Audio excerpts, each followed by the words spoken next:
Hey guys, this is Metallagamer here. Today I'm bringing you my review of The Last of Us Left Behind downloadable content. Just recently came out onto the PlayStation Network at 15 bucks. So if you still have The Last of Us, you need to pick it up. If you don't have The Last of Us, you need to pick up The Last of Us and then pick it up. After you beat The Last of Us, of course. There are things in The Last of Us Left Behind that you should not see unless you have played The Last of Us all the way through. I'm impressed. So, obviously, if you've played The Last of Us, you know The Last of Us Left Behind plays about the same. If you haven't played The Last of Us and that you're watching kind of your first reviews, don't watch this review.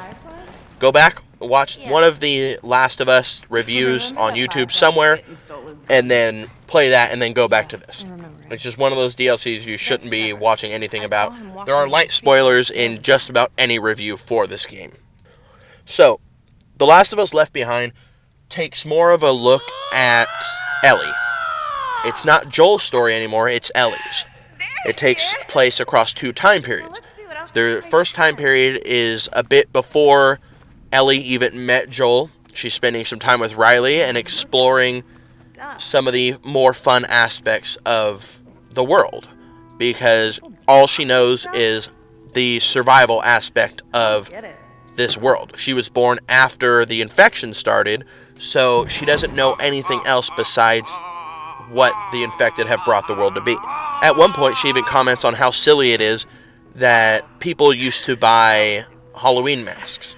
Riley and Ellie go into a Halloween store, an old destroyed Halloween store, and they find some Halloween masks, and Ellie does comment on how silly it is that people used to spend money on them. And she's kind of taking a look at some of these things in the world, and it's completely different from what she's used to.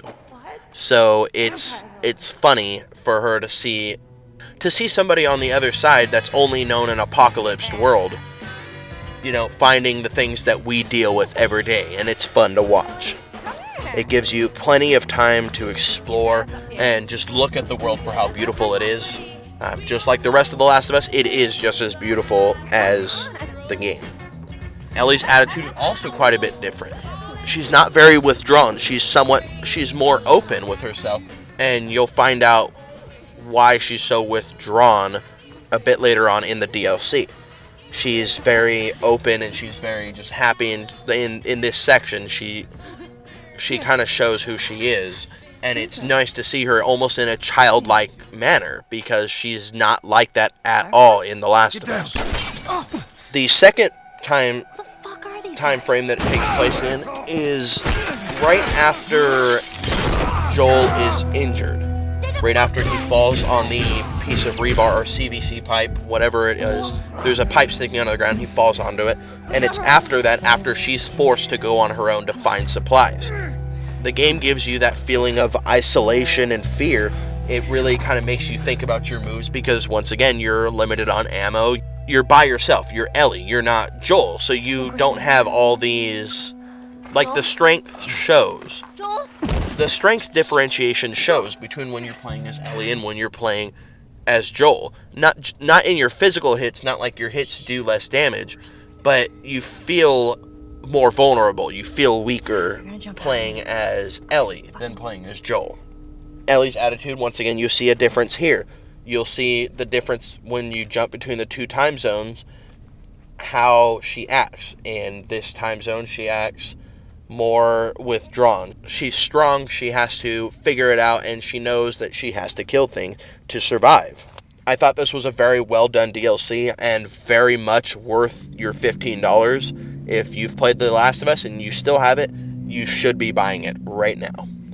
Ellen Page does a great job acting like a kid and naive at times, but still can do the survival Ellie, the survival version of Ellie as well. Anyways, that's my review for The Last of Us Left Behind.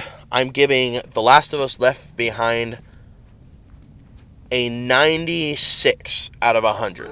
The reason I feel that I can't give it 100% is because it just wasn't long enough for me. It may be long enough for some people, but for me, I got so engulfed into Ellie's story that I felt like there just needed to be more.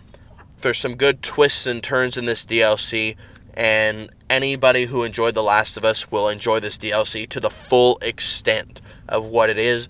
And I think anybody who has played The Last of Us, and I think anybody who has The Last of Us needs to buy this. Needs to have it because it's great to have that extra insight on Ellie's story. Well, anyways, guys, that's all I have for today.